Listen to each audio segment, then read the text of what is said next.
Hi, I am Michele, and I make and study new materials for a living.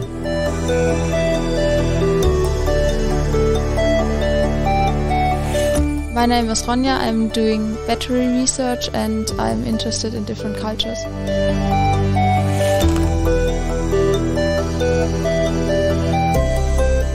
I'm Felix and I'm a researcher in the physical chemistry, and with that I would like to contribute my part to a decent future.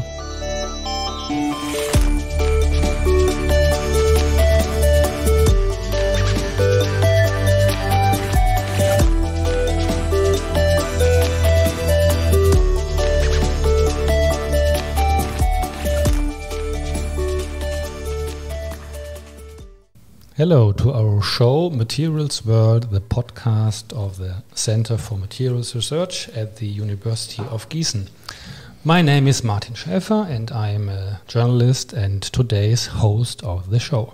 Today we will show you the broad scope of the materials research and its scientists from around the world, or at least touring around the world, for the best science and education. We talk to and with 3 PhD students here at University of Gießen: Ronja Haas, Felix Boll, and Michele.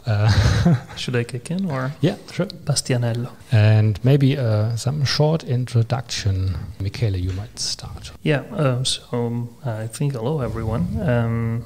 So I graduated in chemistry, organic chemistry in Italy, in the University of Padua, and I had the chance to have a part of my master thesis done in Gießen University. And basically, my German supervisor, Matthias Helm, asked me to take a PhD here in Germany. I thought about it. I was like, sounds like a nice opportunity. So new country, new language, kind of. So I started my PhD in 2018 and I'm almost done at the moment. I am investigating oxygen conduction in solid ceramic.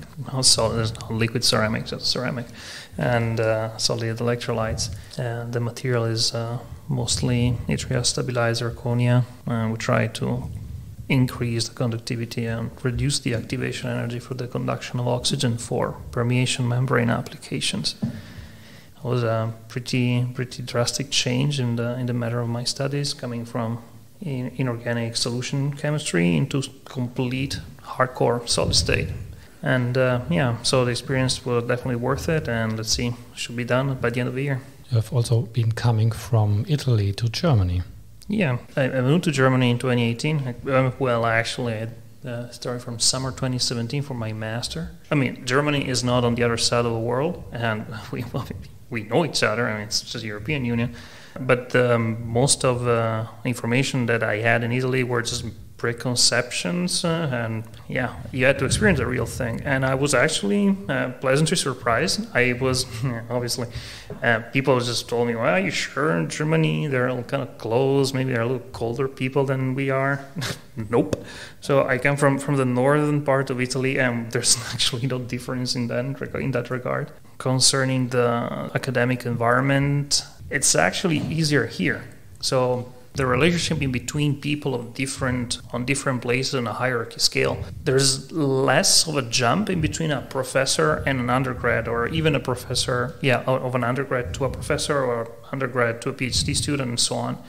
So I feel like it's just easier to relate inside the academia in Germany. Okay, thanks a lot. We go to Ronja. What about you? What are your interests? I studied chemistry in Gießen, and for my master I went to Israel for 3 months for my master thesis. Now I'm doing the PhD here. During my master and also in my PhD I do research on lithium-oxygen batteries. Okay, that's easy to explain because it's for electric vehicles. This could be one application. Okay. So the advantage of the lithium-oxygen battery is that you can maybe get the oxygen from air, and then you get a lot higher energy density, so you have less weight for the battery. Okay, let's go to Felix. Hello. I'm Felix. I studied material science in the Justus Liebig University. And then afterwards I did my master's here, but also I made the double degree program, which you can do when you study material science. So I went to Japan for like 14 months, so a little bit more than a year. Yeah, and then I came back and now I do my PhD. My boss, she's a doctor from Padua, where Michele comes from. And I'm working basically on the development of a material which might be used in the far future as a device which is a battery and a solar cell in one device. So that's what I'm working on. I guess your boss is Teresa Gatti? Yes. We talked to her before? Exactly, yeah. Great. All of you three, you decided to go into science, natural science, basically physics, chemistry, material science. First question for you as a young researcher and scientist, what makes a good scientist, Michele? Well, I think that after you just grow up into science when you start university, and maybe you're interested in, I don't know, chemistry looks cool, changing stuff and how the matter behave. But then when you decide to enter into academia as a Wissenschaftler, so somebody that's actually supposed to discover something, I think the most important thing is just to have zero preconcepts. So accept to be wrong and really have a completely blank slate, not having any kind of preconception. That's the most important thing, I guess. Felix, what is your motivation going to science? First of all, just the pure interest in how things work, how reactions behave, or how and why things are how they are. So my personal interest was definitely that I thought I would like to make a contribution to our society more or less in a way that I can deal with. I never saw me, for example, as a politician or anybody who would make big speeches or anything. But the simple interest in how to get things further, how to improve technologies, that was, I think, in the first place my motivation. And you, Ronja? I think my motivation is to understand processes, to understand, in my case, the battery that I'm working on. I want to understand what processes are taking place inside of the battery, and I think when we understand what happens there, we can then improve the materials, improve every component of the battery in order to make it better. So I think my motivation is that I also like the work that I do, so I combine different measurements, different approaches to, it's like a puzzle to, in the end, understand the process, and then I can improve it. And in your daily discussions, do you also talk about giving some input, some contribution to changing societal or problems we have, like climate change or sustainable mobility, for example, in the case of an electric car? Basically, and I think that's also one point you can point out when you say what's important to be a scientist. You get a lot of power, so to say, I have the feeling, because you have like the strongest tool you can have in a discussion, which is basically a measurement, an experiment, which you didn't know before. So you didn't know the answer. You can expect an answer, but you cannot argue about it. Of course, you can make different assumptions regarding the results, but in like the basic physics and chemistry we know, which is like commonly and in the whole society more or less agreed to be the truth or the closest to the truth, that's pretty like a pretty strong tool for a daily argumentation or whatever. So and this can also be used in a discussion or in an argumentation, and I think it's very necessary to put that into a discussion, especially when we're talking about climate change or anything. Was this also an argument for you to go into science, to study material science, for example? Yeah, definitely. If I may add something to that. Sure. So basically, as a global society, at least in the Western world, we just decide that scientific approach is just the best method. We have to just graze the truth, so to get as close as possible to it. And regarding the global warming and sustainability of human techniques or human behavior, Yeah, so we are in Germany, especially. I realized that we're really focused on automotive, which is, it's reasonable because the industry in Germany is pretty into that direction, but there are plenty of other industry that are worth to take a good look at. But yeah. Question for Ronja: how did you get into science? How did you decide to study chemistry or material science?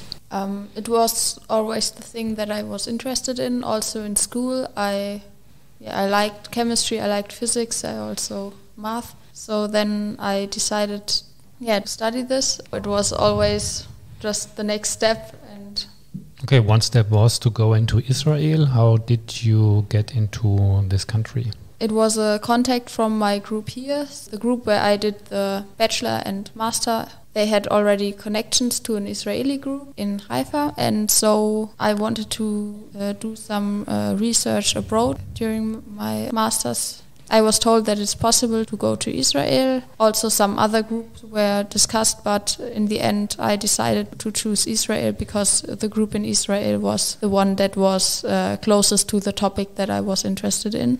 And you, Felix, you went to Japan. Yeah, my motivation for that was I come from Gießen. I did my bachelor's degree here, and when I did the bachelor and I finally made it, I was like, okay, you need to get away from here for at least a certain time. So see something else and get some new inspirations. Yeah, so my idea was maybe I go to a different city to study there for my master's degree, or I make this double degree. And I was always kind of interested in Japan, and it's like a completely drastic cultural change you see there.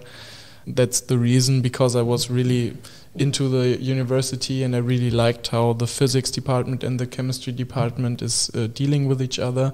So I decided to stay here, but when I stay here I definitely need to do the double degree. Where have you been? I've been in Osaka, so it's like more or less in the center, but a little bit southeast. What was your research focus in Japan? I was working mainly on the preparation of thin films. So what I wanted to do was to prepare an all sol gel based approach for the preparation of a dye-sensitized solar cell. In this working group, my professor, he was inventing a method where you can prepare a ceramic or oxidic film, which is calcined at very high temperatures, and afterwards it's transferred onto a plastic substrate using a specific technique he was inventing. My certain goal was to prepare the layer system you need using this sol gel approach, these different approaches, and then transfer it onto the plastic substrate, which would be pretty nice. For example, if you do it on a glass substrate or anything, you have a lot of weight. So, for example, if we think about a car or anything, that would be very expensive. Or not expensive, but it would be energy consuming because you have a high weight. If this glass could be substituted by plastic material, would be much lighter, so you would store some energy.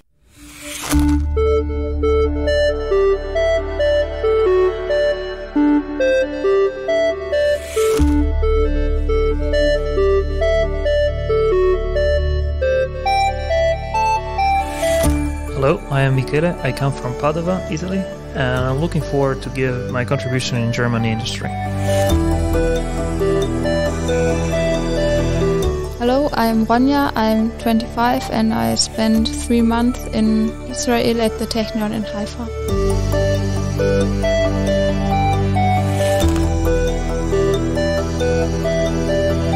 Hi, I'm Felix. I'm 26 years of age and I've been abroad in Japan, Osaka, for 1 year.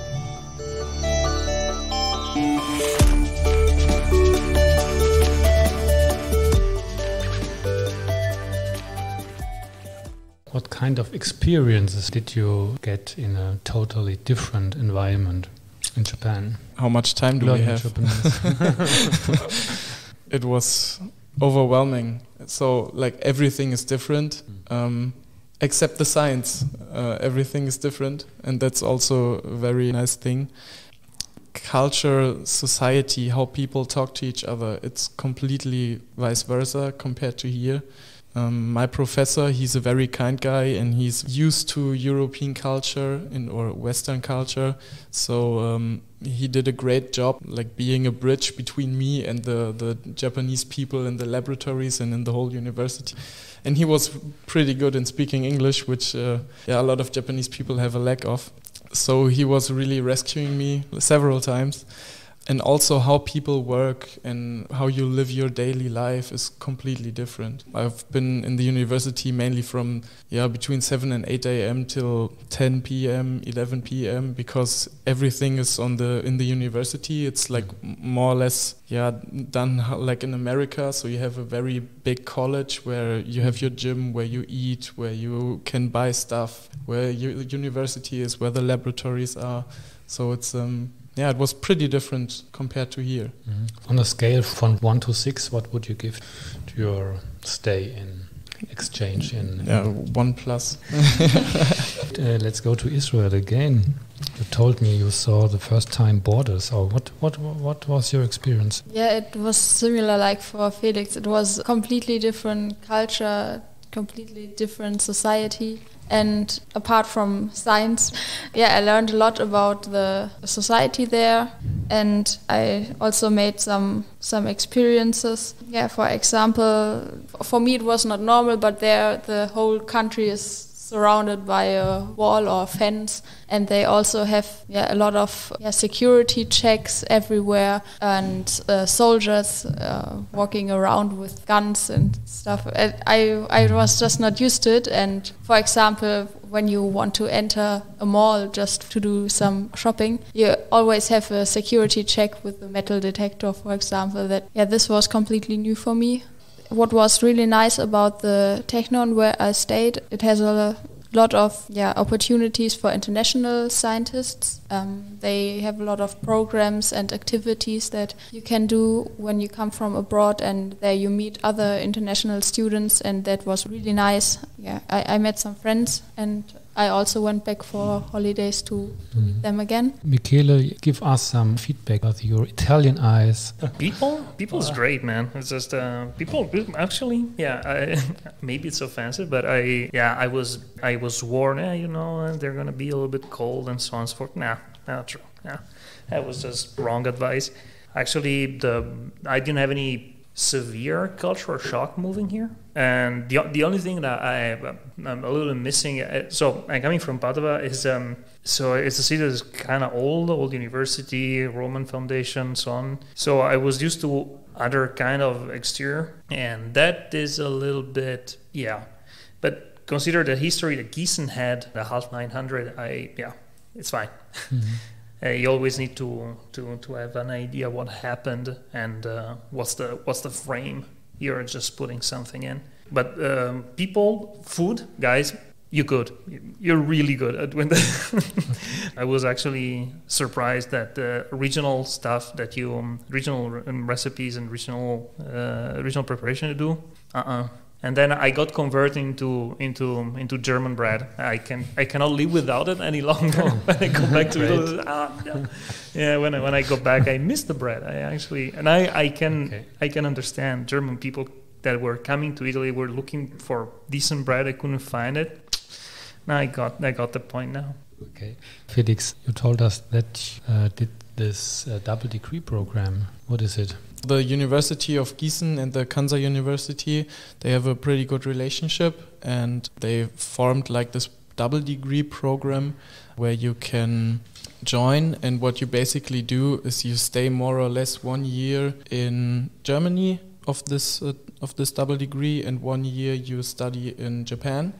And what you get is like 2 certificates, one of the German university and one of the Japanese university. And it's basically, I think it's an international degree, so it's certified in English, and I think it's also some kind of a thing I didn't really get well, but you get like here you get the Master of Science, and there you get the certificate for a Master of Engineering, because it's different studies here and there.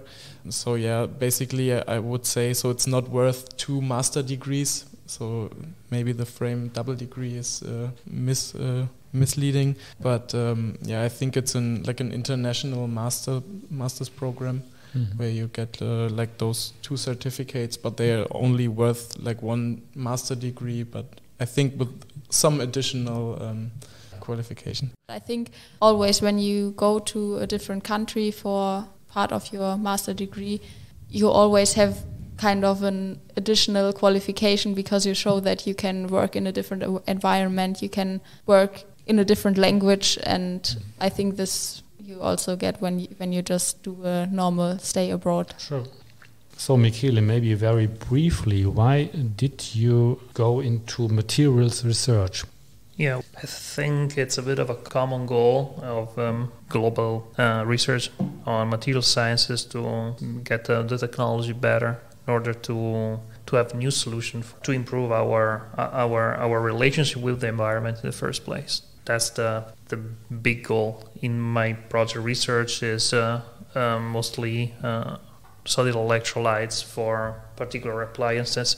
It's basically always reducing the amount of energy needed to produce any kind of commodity. But what kind of application? Oxygen enriching air for fuel cells application, for instance, or filtering air into either oxygen enriched or carbon monoxide free air in order to not poison particular components of a fuel cell. That's the idea. So it's not a new technology. We're just trying to tweak a bit and try to make it a little more effective and less energy consuming.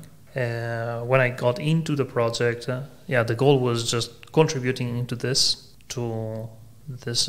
general improvement. And so ideally what I would like to do is stay in this matters in high temperature appliances. And I think it's probably something that is in this battery world a bit overseen a bit. But it's there, so industries keep on moving toward fuel cells for even for automotive, not small but maybe bigger automotive like trucks and stuff like that. Michele, give me some help to understand why you want to change from academic research to industry. So this was actually the master plan from the beginning, since getting a PhD in Germany is quite different from getting a PhD in Italy. So in Italy, you are pretty much bound to stay in academia after you're done your PhD. Let's say industry is not in Italy. Industry is not looking for doctors. In Germany, it's quite different. I just wanted to cultivate this curiosity of mine and try to have a bit of a trampoline to have a better career right after. And in general, I don't think I'm cut for academia life. I don't think I can do it my whole life. So I just want to switch for that reason. Okay, Felix, you told us science means power. That means academic science is more powerful than maybe its applications in industry. I think not staying in academia doesn't mean you can't do science any longer. I mean, there are a lot of companies that also are publishing and where they have a lot of laboratories, and it's not only for product investigation, it's also for really making research and bringing products further. So I think it's not a contradiction what he's doing. So if I think about it, I mean, I'm very in the beginning of my PhD, but I don't think either that I'm going to stay in the university forever, maybe doing a postdoc for 1 or 2 years after my PhD, but I see myself also more in a company, like a smaller company where I can work in the very future. But actually, what's going to happen, who knows? So, sure. But what is the reason to change to industry? I think I'm not that interested in teaching, where you always have to be a part of, I think, or in the most cases. And I think I have the feeling when you have a company which is maybe a little bit bigger or smaller, so you studied what you did, you learned a lot, and you learn how to work and to make scientific work. And I think this might have more impact on economical scale. Maybe I'm too optimistic in that case, probably, but who knows? Ronja, what are your goals during or after your PhD? So after my PhD, I really don't know what I want to do. I'm still completely open-minded. Sometimes I say that it's probably industry, sometimes I say probably not. We will see. What would be a typical career in science, in academia, at the university, if you want to continue? After the PhD comes a postdoc. What are the next steps? Professor or what else? Not directly the professor, but you have for example, a junior group. Yeah, you have to stay for a lot of time in the university before you become professor. Mm-hmm. So I think this is what is the main reason for me not to do it, because you never have the certainty that you have a job. As a follow-up, people after the PhD, first postdoc, maybe second contract, third contract, and in university there is this period after your PhD when you're done your first postdoc that you are in this publish or die situation in order to get a professorship. And we saw like every day people in that situation, and that's rough stuff. It's really rough for them and on them, and it's a really high stress environment, and it's a lot of work, and I think you really need to be fully, deeply, completely in love with what you do to have that kind of commitment, and I don't think I have it. So do you think heading for industry is more secure regarding your... well, it's less engaging, or it's less... You don't need to commit yourself in the way I've seen people committed here just in this phase after your PhD in the university as a choice of career. That's my point of view, insanity. It doesn't allow you... I mean, from the external point of view, it doesn't really allow you to have private space. Sorry, it's private time, not space, or time. Mm-hmm. So that's what I've seen. That's what I want to run away from it afterwards. I still like to have some free time, so yeah, this is probably also a good point. Does. Do I understand you correctly that working in industry, working time is more regulated? So to say that the boundary of what's work and what's private life are more set. Okay. And that's something I need. Maybe a last question to all three of you. We are here at the Center for Materials Research. Give this center you some support or any specific support for your young academic career, and what kind of support? I think my PhD position is paid by the Center for Materials Research, so this is quite a direct support. Mm-hmm. So the Center for Materials Research actually is organizing a wide variety of courses, like soft skills courses, language courses, writing courses, and it's all part of the knowledge baggage you're just carry out with you when you're done, I guess. That's really important to me. What is also pretty common and possible is, especially when you make a PhD, so when you make your master's degree or your bachelor, you can also make an abroad. While your PhD, this is if you have the right connections, or if you take care of getting into connections, or if you already have some, I think it's pretty common that you can do abroad again, which is also a great thing about science. So you can make actual working in different universities in the whole world if there's the possibility to do it, especially when you are in projects that are very international.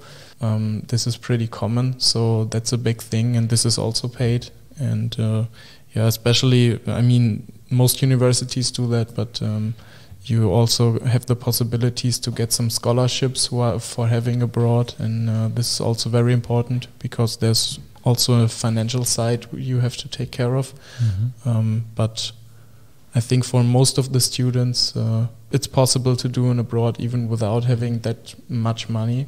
And I think the Center of Material Science, so in the past, especially for the double degrees, which you can do in Japan or nowadays also in Italy. You have, in the past we had a scholarship. Maybe we will get it back soon, which would be great.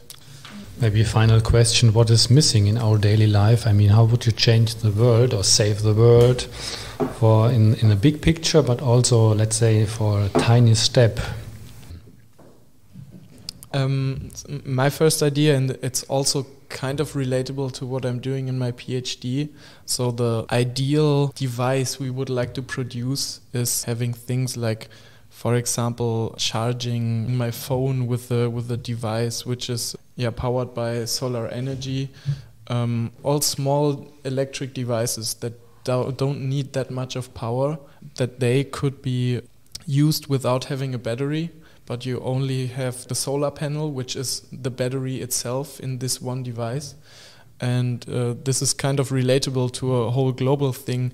I think that everything should be like more decentralized. So when we're talking about energy production, or like how we consume whatever, all the products we do. What's missing? I was dipped into a group that is really battery centered. So of course it's just self-transportation, so battery grids, electrical grid, energy supply, but there are stuff that are still producing a lot of the greenhouse gases that we're, CO2 and methane and others.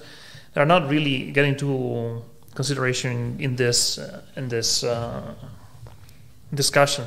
My first is cement. So production of cement is something you need all around the world, and to produce cement, you just need to free CO2 from stones in a really concise way. And inventing a way to short cycle this carbon coming out of carbonates and in within oxide, that could be something interesting, just to reduce the long life of CO2 in the atmosphere.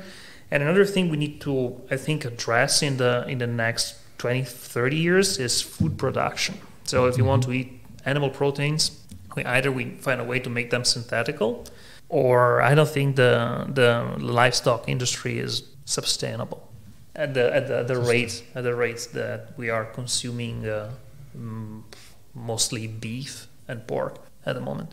So I don't know, synthetic way to make that nutrients, that would be interesting. What is missing? I think also for the research on batteries, what I'm doing is it's mainly focused for electric vehicles, and I think this is not the biggest part of the problem. We also have to address some other issues. For example, we have to somehow store the energy that is produced by solar power or wind. The problem with the renewable in general, so wind and solar, especially in Germany, and there are some other stuff like wave energies in Northern Europe, is that they're not storable as a hydrocarbon is, right? So hydrocarbide, fossil fuels are super easy to store. Put them in a barrel, you're done. Mm-hmm.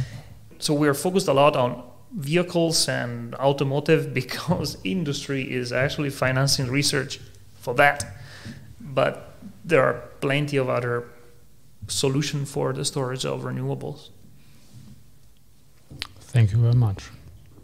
All right, that's it. Thanks for sharing your experiences with us. You're listening to Materials World, the podcast show of the Center for Materials Research at the University of Gießen.